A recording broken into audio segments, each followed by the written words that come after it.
Hello and welcome to Sean White's Solar and Energy Storage Podcast. This is our 100th podcast. Wow, 100. What a big number. I know that we have 10 fingers, but what if we had 12 fingers? Maybe we wouldn't be celebrating until we got to 12 times 12 is 144. But aren't we lucky that we have 10 fingers? Strange how that works. Anyway, what I wanted to do this podcast is just to have a conversation, just to talk about different things, such as bringing everyone together. Happy birthday. Is it a birthday? We're not counting trips around the sun. We're counting 100 podcasts. So I like to grow logarithmically, so the next time we can celebrate this is at 1,000. What I want to do here is talk about what brings us together. Bottom line here is I think you, want to install a lot of solar, and there's a lot of different motives for installing solar. And I see too often in this world, in this industry, where people are polarized in trying to divide each other. Or shall I say divide us? Anyway, the goal is to install solar and storage and wind and all this renewable energy stuff. And there's a lot of different reasons why. So we have people wanting to be green, we have climate change, we have jobs, we have homegrown energy, we have preppers, we have people not wanting to support foreign oil and dictators and people that chop off body parts. Because you know what? We're giving those people jet airplanes so we can get oil so they can suppress their own people.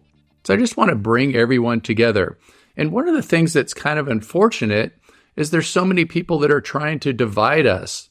But let's look at our intentions too. Sometimes if you just say the wrong word or you make a joke about a serious situation, some people will get offended. And that just divides us. I even see the people whose primary motive is climate change getting in arguments amongst themselves because somebody didn't use the right word or somebody else, hopefully this is me, has a sense of humor.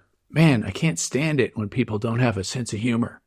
So most of us out there are Americans or humans. I don't know, maybe your dog's listening. We want energy independence. I mean, who doesn't want energy independence? Clean air? Is that something that we can all agree upon? Good health? I mean, if you look at some other countries, some other places, there is some really nasty air in these places. I am thinking about New Delhi right now. I know the International Solar Energy Society is having their biennial event. I think that's the word for every 2 years they have a big event. And so that's ISIS, the International Solar Energy Society, having the Solar World Congress in New Delhi. And you know what? I was going to go there, and then I looked up the worst pollution in the world and lung cancer and all this stuff. And I said, I'm just going to wait for the next one. I don't want to die. And then another thing about that too, it's the International Solar Energy Society. And they have been called ISIS for decades, long before the terrorists have. And I actually offended somebody when I brought that up, talked about how that acronym is being shared by good and bad people. So, hey, people out there, please don't cancel me. We all need to be working together because we have a serious thing to accomplish. And I think one thing about making jokes and stuff like that is it brings about consciousness. So when somebody laughs at something, that means they understand it. That's what makes us human. And then we look at the intention. I didn't mean anything bad by just sharing that the acronym was being shared by good and bad people. So here's another thing about how comedy can sometimes help society. Sometimes people would think maybe it's politically incorrect to say funny things about serious subjects. So let me just make a statement here and see if it's true. If Germany in the 1930s had better comedians, there never would have been Nazis. So is that offensive? Does that catch your attention? Is that politically incorrect? But most of all, could this be true? I think so. And maybe those comedians would have been very offensive, but they bring up ideas. They bring up consciousness. And so the world needs to be more funny, even about serious subjects. So anyway, we were talking about clean air. That's a good thing that a lot of people can agree upon in health. Another thing that a lot of us can agree upon, but maybe not all of us, is fast cars. And so I have an electric vehicle. It's solar powered. It's running off stuff on my roof. It is excellent. It is so fun to drive. And I might have that in common with somebody else that likes a fast car that's burning a bunch of gas. And once they see that an electric car can go much faster than a gas-powered car, we might have that in common too. And they might not be into it because it's good for the environment.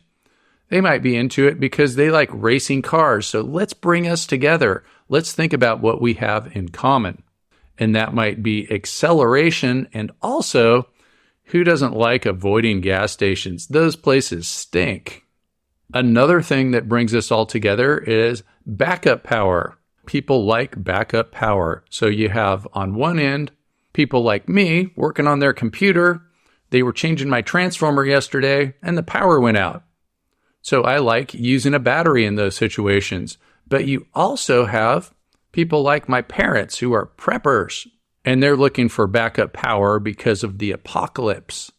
So whether or not you believe the apocalypse is coming soon in our lifetimes, backup power is something that brings solar energy to a lot of people that don't believe in climate change. And that's okay, because even if you don't believe in climate change, you still might be helping prevent it. Okay, here's another one that brings us all together, is inexpensive electricity. Who doesn't like inexpensive electricity? And if we go back far enough in time, we might see that electricity from renewables was a lot more expensive. But hey, get with the times. Solar and wind are the cheapest forms of electricity in the world. And that is the truth. I mean, we're talking some contracts for under 1 cent per kilowatt hour. So if you are not a climate change denier, so that means that you believe in climate change being a big problem, then you might consider that we have a climate change emergency. How do you best counteract that? You don't do it by dissing on people and making divisions. You bring us all together, put us all under the same tent. I remember one time at the American Solar Energy Society, that's ASIS, the ASIS conference, this was a number of years ago, they had a speaker there that was from what was called the Green Tea Party. Do you remember the Tea Party? They were a conservative group, and they didn't believe in climate change, but they believed in resilience and having backup power and things like that. So I thought that was pretty cool, bringing people together, instead of getting in a big fight over things that they don't believe in and don't have in common. They got together and talked about what they did have in common. I thought that was really cool. But hey, I might be one of those people that believes that climate change is an emergency and that the climate hasn't changed so fast since the asteroid took out the dinos. That's 180 million years ago. Plus, that event was getting colder. And we can have some super volcanoes in there that change the climate really fast. But maybe we're just getting ready for a nuclear winter. Heating it up so it doesn't get so cold. Shoot, I hope not. Sorry to bring that up. And I don't mean to scare people when I say nuclear winter, because I know that's like totally scary. Well, maybe I do mean to scare people, I guess. But I don't mean to offend anyone. So I think this is a very serious thing. And perhaps the difference between a nuclear war and not a nuclear war is making homegrown energy, solar energy. So we can prevent a nuclear war perhaps by not arming dictators, fighting over oil. Oil is a resource that's only in certain areas. A good percentage of it is in Saudi Arabia. And we give them so much money over there, they to go take day trips in wide-body jet airplanes. Maybe they can develop technologies that we don't want them to develop. But the thing about renewables, especially solar energy, is it works everywhere. Some places it works twice as good as another place. So you can go to a place that seems really dark versus a desert. The desert might make twice as much. So all that means is you need twice as much solar installed in that darker area. And it doesn't get too far off from that twice as much. I hear some people out there saying that it's going to be 5 or 10 times difference, and that just doesn't happen. Not even at the South Pole or the North Pole. Pretty much, if you go to where people live, the darkest place and the brightest place makes about double for the same amount of solar installed. I just want to put something out there and talk about how fast the climate is changing. Usually, when the climate does change, because, it does change over long periods of time, but it's never changed this fast. The number of degrees that the Earth's temperature has gone up over about the last 100 years, and so that's when the temperature started going up, putting all that CO2 up there, larger populations on Earth, all that kind of stuff. For a 1.3 degree change, which is probably about where we are right now, and that's 1.3 degrees Celsius, we'll talk about that in a second, it would take 5,000 years to do what it's done in the last 100 years. So 5,000 divided by 100, that's 50. So that's 50 times faster. So that's kind of crazy. And another thing is too many people talk about Celsius to Americans. So Celsius is the metric temperature. I like Celsius. It's pretty cool. 0 is freezing, 100 is boiling.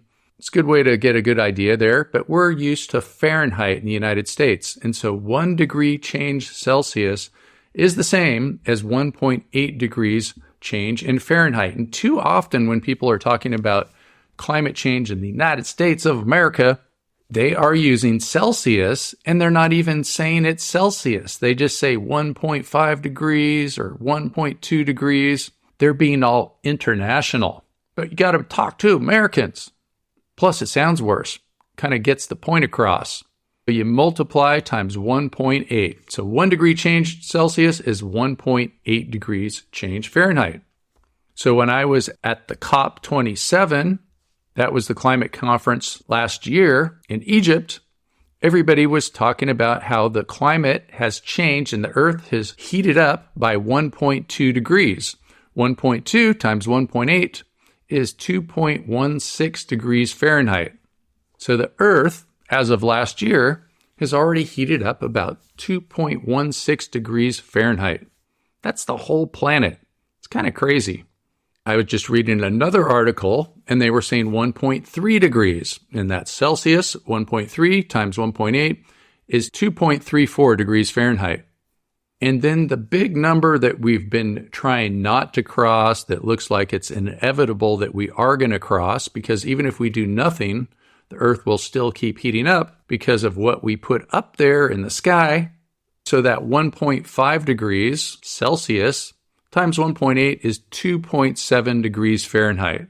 Then another number that's kind of crazy is 2. What a crazy number, 2. 2 degrees Celsius times 1.8 is 3.6 degrees Fahrenheit. And that's another scary number that they talk about at those climate change conferences. So I was just recently in Alaska, and you might think that people up there in Alaska probably don't care too much about climate change, especially in the winter. They are freezing, putting duct tape over holes in the walls, putting more wood on the fire. It can get cold in those places. But you know what recently happened up there? Let's talk about Juneau, the capital of Alaska. It's kind of the southern part of Alaska, too. They call it Southeast Alaska.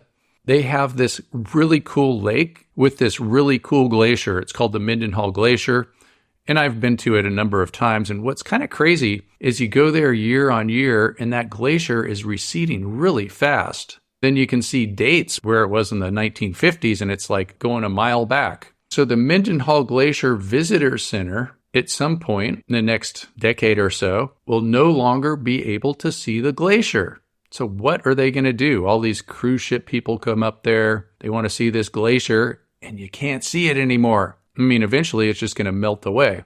Then another thing that's kind of interesting is that as the glaciers melt, the land rises up. It rises faster than the sea level goes up. So relative to the land up there, the sea level is going down. And some people, like my brother, have property that's right on the edge of the sea, or shall we say fjord, and they're getting more property because their property goes to mean high tide. So that's kind of crazy. They're getting more property. They're getting warmer. Hey, those aren't such bad things up in Alaska, but still, here's a bad thing that happened. Coming out of that lake where there's that Mendenhall Glacier in Juneau, big piece of ice fell off, bunch of water came rushing down, and it knocked a couple houses off the side of the river. Ouch. So here's just some examples of things that might divide us. I went to a climate change conference, and some other renewable energy people that I knew were making fun of me online, saying that I shouldn't go because it's bad for the climate. Like, come on, can't we work together on this thing? I mean, it's like, how do you win with some of these people? They get so serious.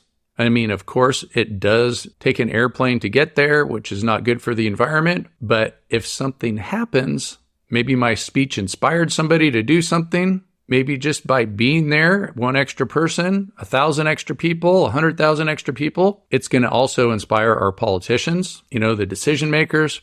So dissing somebody for going to a climate change conference, probably not the best thing that somebody can do. And then dissing me for making jokes about a serious subject, like making fun of dictators and forced labor.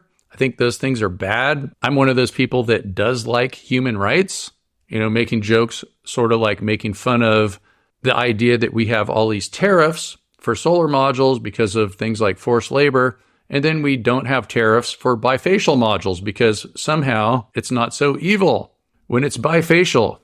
Anyway, let's get everyone on the same team. If we divide people, we lose. If we join people, we conquer. So, yep, that's right. Let's get the hippies and the rednecks together. Let's get the climate change believers and the climate change deniers together. Let's get together. Figure out what we have in common. Everybody loves homegrown solar energy, and let's change the world for the better. One thing that I've thought of over the years is that if some person 20 years ago can live off-grid with solar and make all their own electricity, which is true, and I know people that are living off of those 20-year-old systems that were way more expensive than they are right now. If somebody can do that by themselves, very isolated, very far away, then people that are connected to the grid that can share electrons, they can do that too. And we could get the whole world on solar and wind. It's the people that say, oh, this can't happen. It's come up with all these excuses. It can happen. A couple of times I've done some different calculations too. If you think about it, what if the whole world took off a week, a month, a year, or equivalent, and just spent that time and energy converting to renewables? It would easily happen with a whole 8 billion people working a year on it, or equivalent, 1 billion for 8 years. It's going to happen. So don't be negative, be positive. But remember, if positive connects to negative, that's called a series connection. That's how we increase our voltage for solar modules. Yep, I just couldn't help but educate you a little bit towards the end. We can call that a string now, according to the 2023 National Electrical Code. PV modules in series, a string, no longer just a PV source circuit. So, thanks for listening. And if you want to learn more about solar and storage, go to solar, S-E-A-N, that's solarshawn.com. And thanks for listening to Shawn White's Solar and Energy Storage 100th podcast. Wow, 100. Woo!